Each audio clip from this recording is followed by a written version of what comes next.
I will defeat the Powerpuff Girls, or my name isn't Mojo Projo.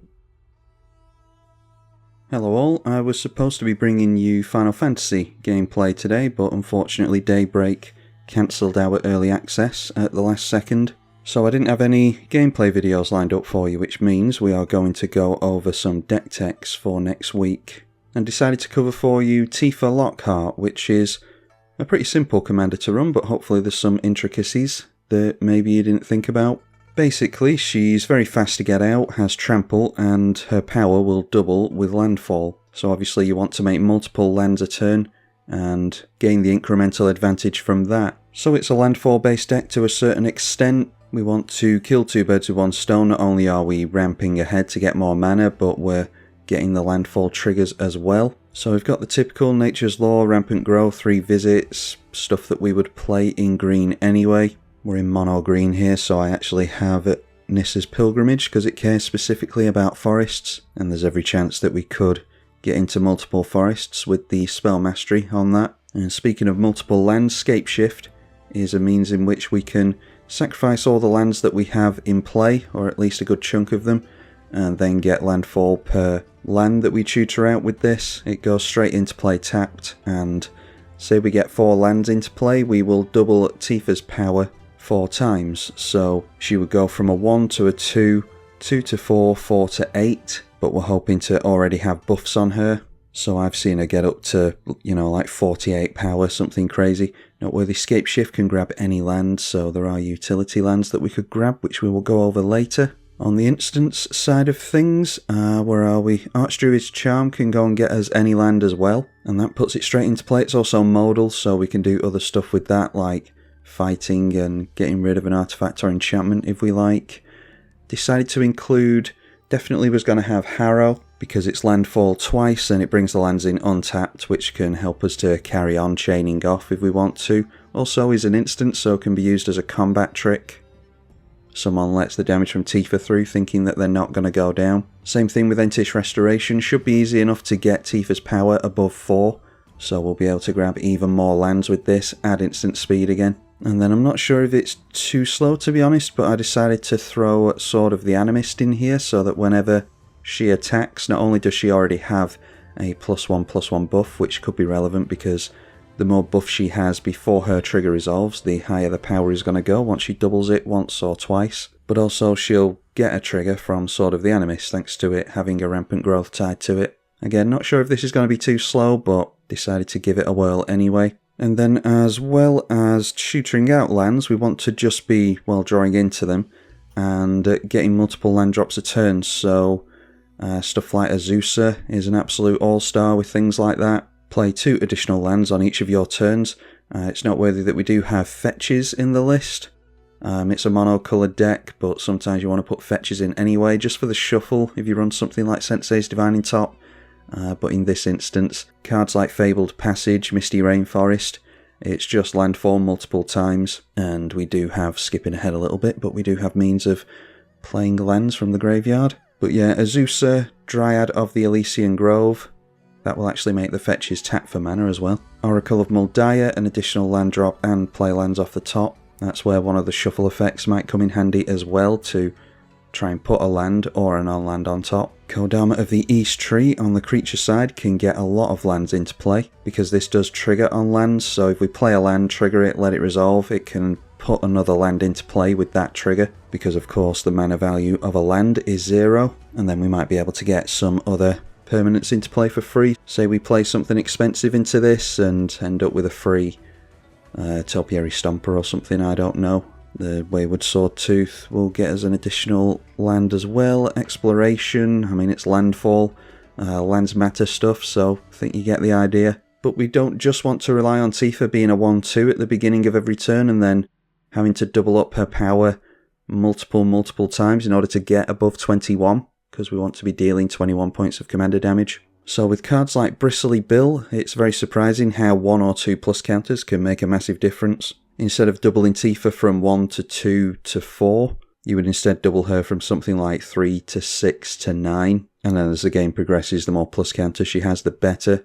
Scytheclaw Cat, not something that we're seeing too much of, surprisingly. Plenty of landfall based decks, but I haven't seen many play this one. With this you would just play a fetch.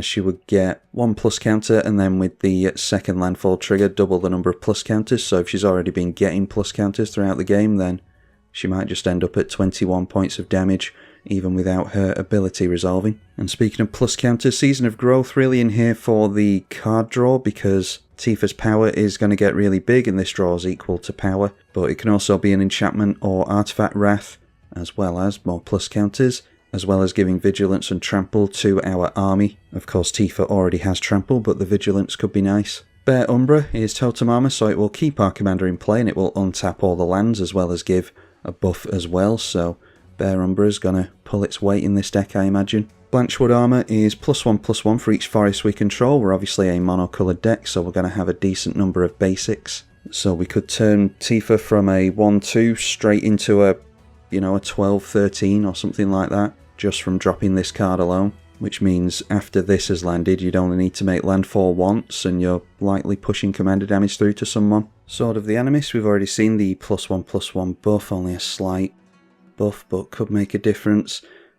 Much bigger difference would be Blackblade Reforged. This is +1/+1 for each land we control. Only 2 to play and 3 to equip, so again, similar to Blanchwood Armour, that should be making a massive difference. And once we've already got a buff, this will be 2 to play, most likely 3 to equip, so it makes the base power and toughness 10/10, so it might be a little bit slow, but it can sort us out for the next turn. Obviously, by the time we're equipping this, we've already buffed Tifa up quite a bit. But I think the way it works is if she had been buffed up to, a 24/24, and then you equip this, she would get a +9 buff to power, because her base would go from 1 power to 10 power. I think that's how it works, so it might help us to push some extra damage through, but it certainly will the next turn. She'll be a 10/10, hopefully with a plus counter, making her an 11/11. Play 1 land, and she becomes a 22/22. Thought I'd try it, considering it's only going to be 2 mana most likely. Vines of Vastwood also gives a +4/+4 buff, which is big for only 2 mana, and this doubles up as keeping her in play with Hexproof. We might as well go over the means of keeping her in play here. Snakeskin Veil, again a plus counter, and Hexproof. Collective Resistance, this gives Indestructible as well, and it can also blow up an artifact or enchantment, so it's a nice modal spell. Commander's Plate, I didn't mention previously, another equipment that gives +3/+3, but mainly it's in here because it gives protection from each colour that isn't green in this instance. So against a lot of decks, that's going to make her unblockable, and it protects her from Go for the Throat, Swords to Plowshares, all that type of thing. They're going to need something like Beast Within, Song of the Dryads, something like that to switch her off. Lava Spur Boots is only a slight bit of protection, but its haste is the main reason it's in here. The fact that it gives +1 to power is good, and the Ward 1 might be relevant if someone's only holding up 1 mana and a Path to Exile or something like that. Mainly it's in here for the haste though. Brotherhood Regalia, a similar card, very cheap to play and equip. The Ward 2 is quite big considering we want to go reasonably fast in this deck. Players are going to have to choose between using spot removal on our commander and actually progressing their board. And once again, this makes Tifa unblockable, which is, of course, even better than Trample. Mithril Coat is going to give Indestructible as well, so that we can more easily swing in with her, because it might be that we're facing down Death Touchers and the like. Bear Umbra will help keep her in play thanks to the Totem Armour as well, like I said. And then we have Guardian Augmenter as well. This pulls double duty, or actually triple duty I suppose. We could encourage an opponent to play spot removal. You can usually tell when an opponent is holding up spot removal. You can encourage them to use that on Tifa and then play this with Flash, so that they have been forced to waste their removal card. And when you get this down, it's not only a +2/+2 buff, but you'll give the Hexproof as well. And then we've got the typical, Lightning Greaves, Swiftfoot Boots for Hexproof and or Shroud as well. So hopefully with those we'll be able to keep our commander in play. So we've got Tifa out, we've got a bunch of plus counters on her, or we've buffed her in some means. We've ramped, or while we're doing it, we've protected her. We also have other means of landfall as well, as you would expect. So let's just go through them all. Lotus Cobra, ramp, especially with fetches, we can get stuff going really quickly if we're allowed to get multiple land drops in. Sakura Tribe Elder, creature-based ramp. Mossborn Hydra is going to get really big the more and more lands we're allowed to play. We've seen in a previous game that this gets up to absolutely insane power and toughness, almost incalculable, and it has trample built in, so this could actually replace Tifa in a pinch. Nissa is just another Lotus Cobra. We could go and get another Elemental or Elf with this, which it's not really in here for, it's just a Lotus Cobra, but could get a little bit of card advantage from it. Tireless Provisioner is a treasure or a food token, most likely a treasure 90% of the time. Tireless Tracker, a similar card, but makes a clue token, so crack that for 2 mana for a card draw. If we have surplus mana, we might actually do that. Travelling Chocobo is a thematic, more interesting one. We can play lands off the top of our library, and then whenever we play a land and it causes a triggered ability of a permanent of ours to trigger, it does that twice instead, so doubles up the landfall triggers basically. Really good for only 3 mana. It saves us running the Roaming Throne in this deck. This is much cheaper. Actually quite a big difference between mana value 3 and 4. A Shire is going to trigger on itself with landfall. It's going to be a big beater, and it's legendary, so it's something that could be equipped up with, where are we? The Brotherhood Regalia for only 1 mana. And we could, similar to the Mossborn Hydra and Tifa, get this absolutely huge and whack someone for unblockable damage. But this turns all the creatures that we play into lands as well, so they will trigger landfall after a Shire has hit play. Ancient Green Warden is another land doubler, doubles up the landfall triggers, but also allows us to play lands from the graveyard, which is handy with those fetches that I keep bringing up. We've got Ramunap in order to do that, as well as Crucible of Worlds and the Conduit of Worlds as well. So ideally you'd have something like this with Azusa, or at least multiple land drops in play, and then you just crack something like a Fabled Passage over and over again. And doing stuff like that, you might be able to actually strip your deck of all the lands, especially if you use that Scape Shift. That's why we have Arid Archway, and Gilded Commons. These are bounce lands, and you can bounce them to their own abilities, so we can actually fetch these out with Scape Shift. And then for every land you're able to play in a turn, you can just play these and bounce them back to hand. This is a late game play where you've already got most of your lands into play, or at least you're not worried about mana because you've already got a decent number of lands already. This keeps you from running out of lands and not being able to make those landfall triggers that we're eager to make. So while we're on the lands, let's go over it. Boseiju, obviously you can use this as removal quite easily, and then you'll still be able to play it as a land from the graveyard, as we've already seen. Cavern of Souls keeps Tifa from being countered. 19 basics. Nykthos for the Devotion to Green should make a decent chunk of mana. I think I've done this as bracket 3, so haven't included Gaia's Cradle or Field of the Dead or anything like that. Yeah, we've got no game changers, so it says bracket 2. I doubt this might not even be bracket 3, it might be too strong for that. We'll have to do a playtest and see how it goes. I think it might be bracket 4 in some instances. I've got stuff like Promising Vein, which is another fetch, but if we don't want to crack it quite yet, we can always save it and just tap it for mana this turn. Reliquary Tower, because we can draw a lot of cards, and I'd rather hold on to all the lands that we've got in hand. Rogue's Passage, yet another means of unblockable. We can abuse Strip Mine if our opponents are deciding to get spiky on us. Play Strip Mine like 3 or 4 times from the graveyard and blow up other people's lands each time. Not really looking to do that, but it's a good contingency plan if our opponents are not behaving themselves. So I mentioned card draw there at some point, so where are the sorceries? Yeah, we've already been over Season of the Gathering. We want to get Tifa's power up really high and then play something like this. Same thing with Rishkar's Expertise. This is well worth it because you get a free spell as well, so could draw yourself into something like the Conduit of Worlds and then get that in for free and carry on chaining off. Soul's Majesty, one of the worst forms of this effect, but we just want to draw a bunch of cards equal to power, and this thing does that. We have a Sylvan Library. It's a green deck, so you're likely going to see Sylvan Library. At the very least, it will stack the top cards of your library. If you don't want to take life to it, you can at least filter through your draws. And again, similar to, I said Sensei's Divining Top previously, but you know the top cards of your library, you don't like them, you can always shuffle with a fetch and draw into something else on the next turn. The live stream is a new one. Again, thematic for this set. This is an instant, draw X cards where X is the greatest power, but you can foretell this early on in the game, which we'll probably end up doing. It reduces the cost by 1 and will gain us twice X life. So if Tifa, let's just say she's a 21 powered commander, that means this would gain us 42 life if we play it for the foretell cost. And life gain can definitely keep you in the game. Can buy us a few turns if we're getting hated out, which I dare say we will get hated out in this deck because a player's going to get knocked out quite quickly, and then the other two players are going to understand just how dangerous this is and start to gang up on us, as they should. Return of the Wild Speaker, draw equal to power. Oh, I've just realised a nombo actually.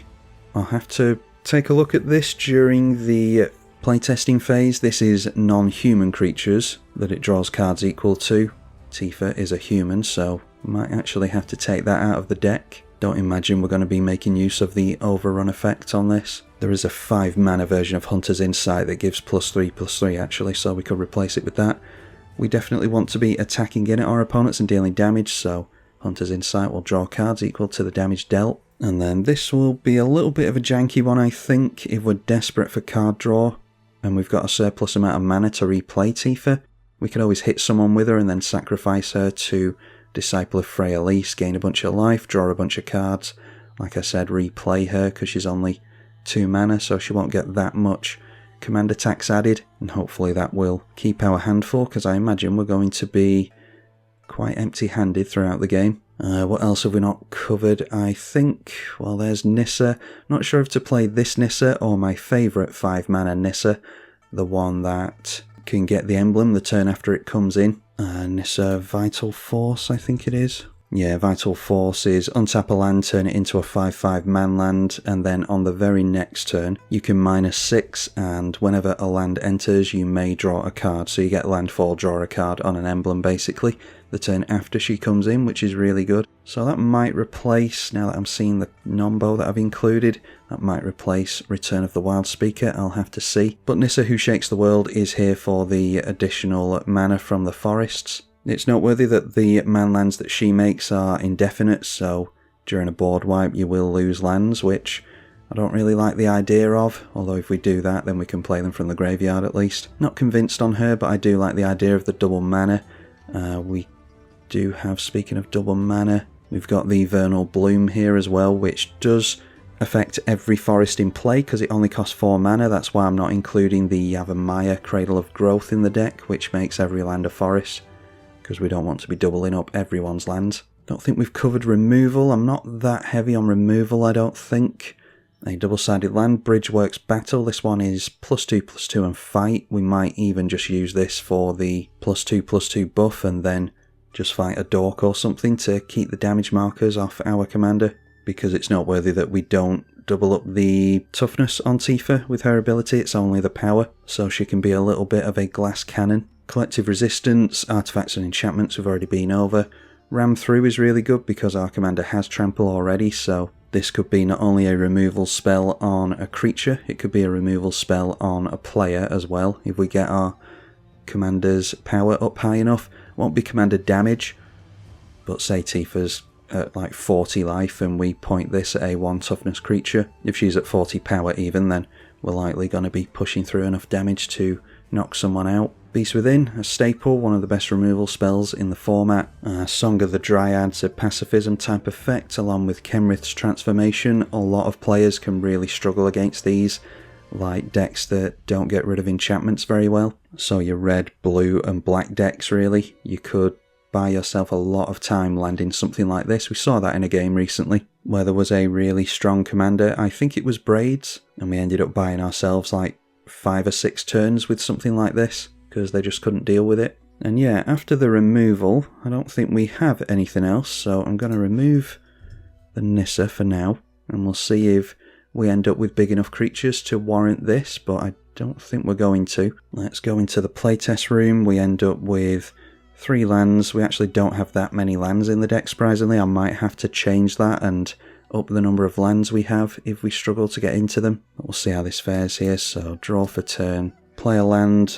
I suppose we could go Commander's Plate, and then we're curving out quite well, assuming we get into a land. And we do, so save the fetch for after the Tifa is ready to swing in. And then on turn 3, alright, we can again save the fetch, so let's go Nykthos. She doubles up to a 2-powered creature and then goes up to 5, so deal 5 damage to someone. And now with the fetches, this is where we want additional land drops if we can. She's starting off as a 4-powered creature thanks to the 3/3 buff. So 4 doubles up to 8. Crack this would double up to 16. And this is before we've even cast anything. So at this point, if this works the way I think it does, it would up her power by 9 because her base power has been buffed up. So it doesn't matter how many times she's been buffed already. This is the base power that it's interested in. So I think we can go like that and push commander damage through to someone because she would be a 25 power commander there, I think. I think that's how it works, but at the very least, this comes down and buffs her for next turn. So my turn 4, it looks as though we've already got rid of someone. Might be that someone plays a Wrath in order to get rid of her. That's what you'd have to do. We're weak to edicts at this point as well, with no means of playing a creature. So at the moment, she is a 10-10, a 13-13 with this. So I think what I would do is get down the Vernal Bloom and then play the Verdant Catacombs, buffing her up to a 26-26 on turn 5 with Trample and a means of getting through all the colours. Might be someone can block with a Solemn Simulacrum or something like that, but that's where the Trample comes in handy. And then we can save cracking Verdant Catacombs for next turn, or we can make use of Snakeskin Veil to put a plus counter on her, which only makes the further buffs easier. So she's now a base 11-11, assuming that we use this. I'm not going to bother cracking the fetches because I can't be bothered searching through the library. It's only a mock game here. Alright, so Archdruid's Charm. We've now got double mana, so we can go like that. We've got 1 mana floating. Maybe we go for a creature here. I was thinking Ramunap Excavator, but yeah, maybe Ancient Green Warden would be a good idea. So we've got 1 mana floating, 2, 3, 4, 5, and 6. Gets that down. And then we haven't played a land yet, so we would play and crack the Verdant Catacombs and grab ourselves a forest. That would trigger landfall twice, so we'd have 2 means of doubling Tifa's power and toughness on the stack. And that means she's a base 11-11, 14-14 with this, so she'd go from a 14-14 to a 28-28, and from there to a 56-56 commander. And so we're definitely knocking another player out there. It's only turn 6, so we're assuming that we haven't seen any spot removal, board wipes, edicts, but she's only a 2-power commander, so it would likely only slow us down for a turn. What we're really missing here is the additional land drops per turn, and we're not actually getting into that much card draw either. But we draw into Nissa, who shakes the world. Maybe would play her and plus her up, but not target a land, probably. So we could go 2, 4, and 6, thanks to the Vernal Bloom. We've got 1 floating, plus her up, and now every forest that we tap would tap for 3. So we can easily go Nykthos, and we've got Devotion of 1, 2, 3, 4, 5, 6, 7. So that's an easy Sword of the Animist for another buff, swing in, get landfall again, and well, you get the idea at this point. Yeah, not drawing into the card draw there, unfortunately, in that one. Let me just have a look and see how long it would potentially take us to actually get into card draw. So that is not a good start. We would mulligan, and that's looking better. We've got a 3-lander. So draw on turn 1 into Lotus Cobra is good with a fetch in hand. And then draw into Strip Mine. Let's go for Tifa as well. And then I'd probably want to get down the Mithril Coat as well here. So play and crack the Prismatic Vista is landfall twice. Tap it for mana. And the 2 mana from Lotus Cobra is Mithril Coat to give protection from any destruction magic. And then we see a Sol Ring. So that is a Sol Ring. Cast Cultivate. Go and grab the 2 forests. One goes into play, making a mana and doubling up Tifa's power. And we'll just go for playing a land, and Lotus Cobra can make us an additional mana there. We tap the land for mana, that is Mossborn Hydra, just get that into play. So we're getting more creatures this time around, but not doing too well at buffing Tifa's power and toughness. Draw another land, so looks like we're going to be relying on some spot removal here to buy us some time during this game. play a land, make mana, doesn't really matter, we've got plenty of it here. Put a plus counter on the Mossborn Hydra, or double the number of counters on it. Buffing Tifa I don't think is all that relevant here, unfortunately, so we've used both of our pieces of spot removal, let's say, and again just drawing into a forest. So that game, not going too well I don't think. So we'll try once again. Forest, draw for turn, and now we get into a Sol Ring, so go like that, and then play a land, and I think we go Tifa this time. And then it is Lotus Cobra, one colourless floating, and then play ourselves a Nature's Law. Forest, I'm going to grab a forest for that fetch as well, just to make things a bit easier to follow. So that comes in untapped, and then we can tap it for mana. Got a mana from the Lotus Cobra as well, but there's nothing to do with that mana, so yeah, we won't be able to hold up the protection unfortunately, so we'd have to just hope that Tifa wouldn't get removed there. Alright, so on this turn we do have the card draw from the Return of the Wild Speaker. Maybe we can rely on the Mossborn Hydra. Let's play that out. And then it is play and crack a fetch, is landfall twice. So Tifa is doubled twice, the Mossborn Hydra, we can go counters on that. So it goes from a 2 to a 4 straight away. And then swing in, Harrow's really good because it brings in the lands untapped. So Tifa's gone from a 2 to a 4, so let's say we swing in, someone lets us through because it's only 4 points of commander damage, and then we go Harrow, sacrificing a land to do it, and it's 2 forests straight into play, untapped. I'm not sure I actually just paid for that Harrow, did I? Let's go like that. So now Tifa goes from 4 to 8 to 16 from the 2 landfall triggers, which is much more threatening. And then this goes from 8 to 16 as well. And now they have to choose between blowing these two up with their spot removal. And either way, I think we protect them here and go for collective resistance to give the indestructible and hexproof. Might even protect the Hydra over my commander here simply because we have this in play, or this in hand.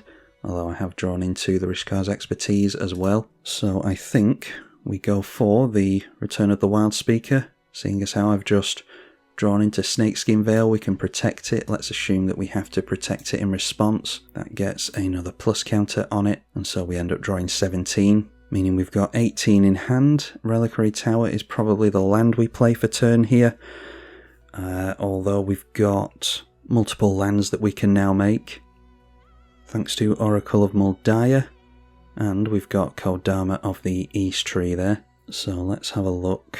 We can go for Emerald Medallion to make our green spells cost less. And then we can afford the, the Kodama of the East Tree. Hopefully we can use this to get into a bunch of lands, which would then allow us to protect our commander with this. Otherwise we're playing in quite a reserved manner and just setting up for Kodama of the East Tree on the next turn, which might be a better idea because we want to be playing all the landfall from this into like Bristly Bill and the Travelling Chocobo. So let's do that. Let's go for the Travelling Chocobo. Gives us the double triggers on lands. We'll play the Oracle of Muldiah as well because that will give us an additional land. So then it's 2 lands to play for the turn. Let's go Forest first. That will be double landfall triggers, thanks to the Chocobo. I don't think we buffed Tifa yet this turn, have we? This is the start of a new turn, so let's just add counters to her for the sake of keeping track of it. She goes to a 2, and then to a 4. This goes from 17 to, what would that be, 34, and then from that to 68. So 68 counters on that. And then we could get even more landfall triggers. Maybe we would have done from a Wooded Foothills instead of the basic. I was trying to sneak Bristly Bill into play, although it might be that we don't need him. Definitely want the Reliquary Tower in this turn to keep hold of all these cards in hand. And hopefully we can abuse Kodama next turn. So again, that's double triggers. 68 doubled up to 120 plus 16 is 136. And then 136 doubled is 272, I think. I mean, it hardly matters getting it accurate because we're just playtesting and it kind of becomes irrelevant at some point. Double Tifa's power and toughness from 8 to 16.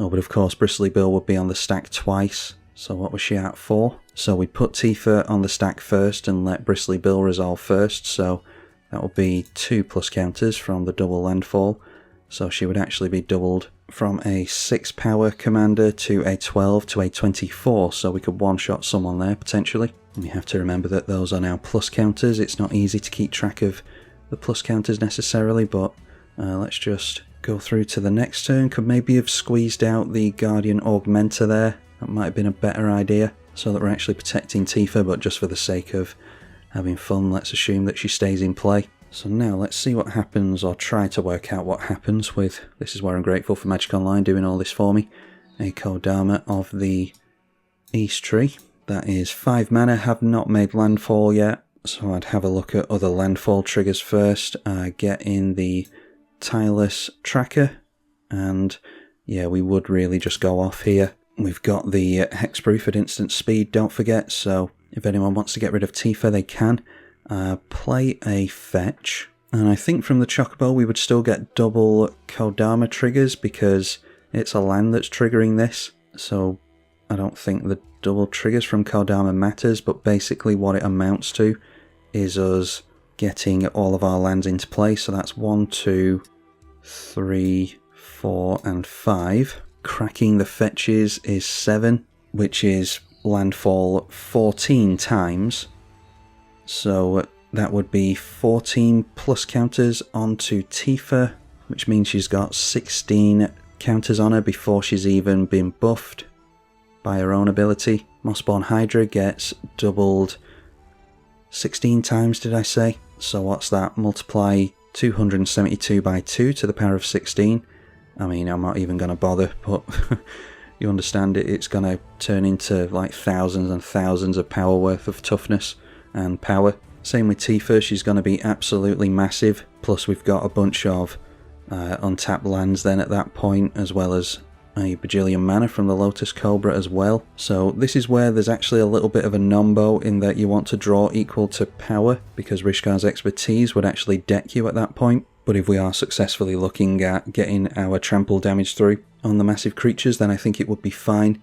We could even look at starting to put plus counters from Bristly Bill onto other creatures, although none of the other creatures have any evasion. So yeah, anyway, you get the idea. I'm still not sure about that return of the Wild Speaker. Where are the instants? Yeah, I don't think we can be relying too much on getting other big creatures into play other than Tifa. I'll have to have a think about that before we actually play the deck, but there we are. That is Tifa Lockhart and what we're looking to do with her, so hopefully you all enjoy this one. Apologies for not getting the gameplay out to all of you, but I was expecting to have early access to these cards, and like I said, we had the rug pulled out from under us at the last second. So I hope you like the deck text so that we can actually talk about the new set at least. Look forward to another one tomorrow, and I will see you all in the next video. I'm tribalkai. Thank you for watching.